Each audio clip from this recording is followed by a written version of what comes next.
วัสดีพบกับข้าพเจ้าเอกไซกราฟิกสอนกราฟิกออนไลน์สำหรับคลิปนี้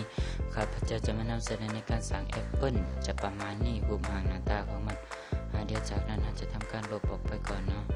อันนี้คือรูปภาพต้นฉบับรูปภาพต้นฉบับสีที่ใส่ในการแต่งก็จะเป็นประมาณสีนี้จากนั้นเรามาเริ่มสร้างกันเลยเลือกที่เครื่องมือ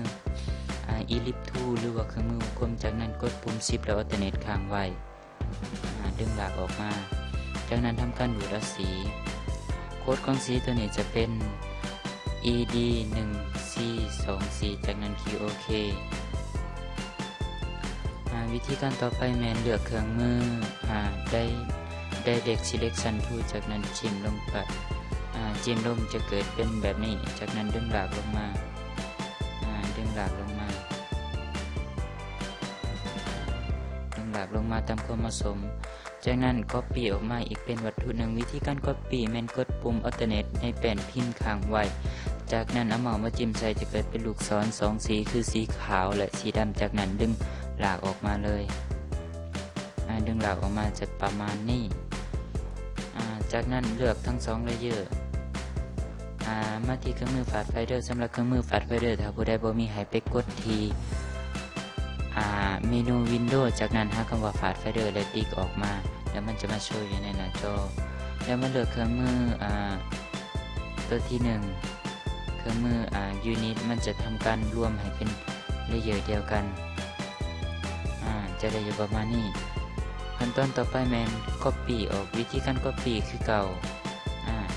กดปุ่ม Alternate ค้างไว้แล้วเอาเมาส์มาจิ้มใช้ดึงหลากออกไปเลยกดปุ่ม Alternate ค้างไว้เอาเมาส์มาจิ้มใช้จะเกิดเป็นลูกศร2สีดึงหลากออกมาและหลากทาสีทั้ง2วัตถุ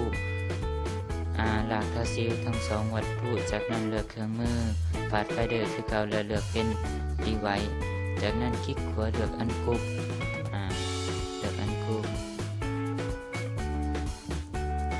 เดี๋ยวเราจะเอาส่วนข้างนี้เนาะนี่คือต้นฉบับของมันและสีตัวนี้จะเป็นสีที่เข้มกว่าเราจะทำการดูดเอาสีที่ได้เตรียมไว้ก็คือ D80B1A จากนั้นคลิกโอเคดึงมาใส่สำหรับผู้ใดที่ตามคลิปนี้สามารถนำเอาโค้ดของสีไปใส่ได้เลยขั้นตอนต่อไปเป็นการสร้างจุดสีขาวตัวนี้ก็คือ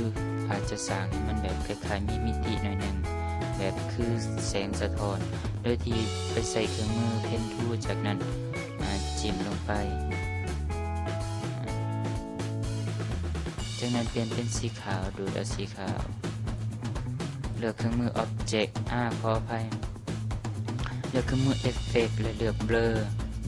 เลือก Gaussian Blur จากนั้นติ๊ก Preview แล้วก็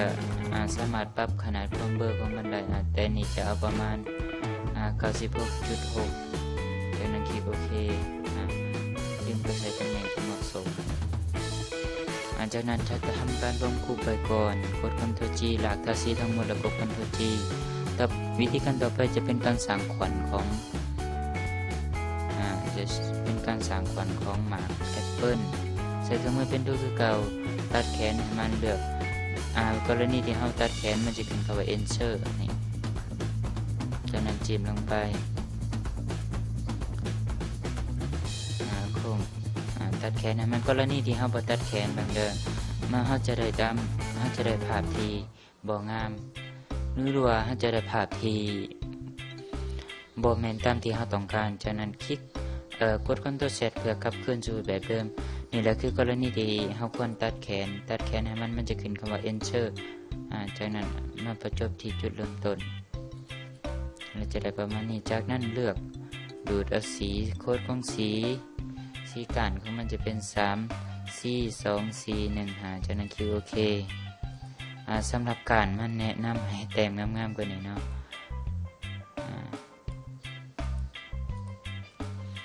วิธีการต่อไปเป็นวิธีการสร้างใบจากเลือกเครื่องมือ Ellipse Tool คือเก่ากด Shift แล้ว Alternate ค้างไว้ในแผ่นพิมพ์จากนั้นทำการดูดเอาสีจะเอาสีอ่อนก่อนโค้ดของสีอ่อนจะเป็น 8D463F จากนั้นคลิกโอเค แล้วเลือกเครื่องมือ Direct Selection Tool จากนั้นมาจิ้มที่มุมของมันจะเกิดเป็นแบบนี้จากนั้นมาเปลี่ยนที่ Convert ให้เป็นConvert Select Unshare Point to Corner สำหรับตัวนี้คือการมาจิ้ม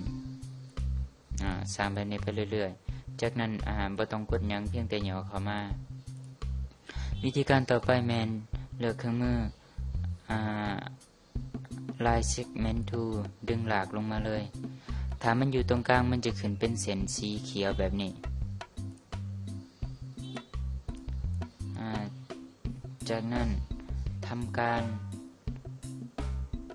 Device มาที่ Fast Fader และทำการ Device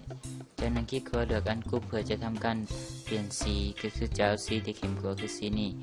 โค้ดของสีที่เข้มกว่าจะเป็น 72A81D จากนั้นคลิกโอเคจากนั้นทำการรวมกรุ๊ปคือเก่าหมุนย่อขยายตามที่ต้องการสำหรับคลิปนี้ก็ถือว่าจบลงไปแล้วถ้าหมู่เพื่อนคนใดหรือว่าผู้ที่สนใจทั่วไปในเมื่อเบิ่งคลิปวิดีโอจบแล้วบ่เข้าใจตัวใดก็สามารถสอบถามได้ตามที่ข้อมูลที่ได้ให้ไว้ในท้ายคลิปสำหรับคลิปนี้ขอขอบใจ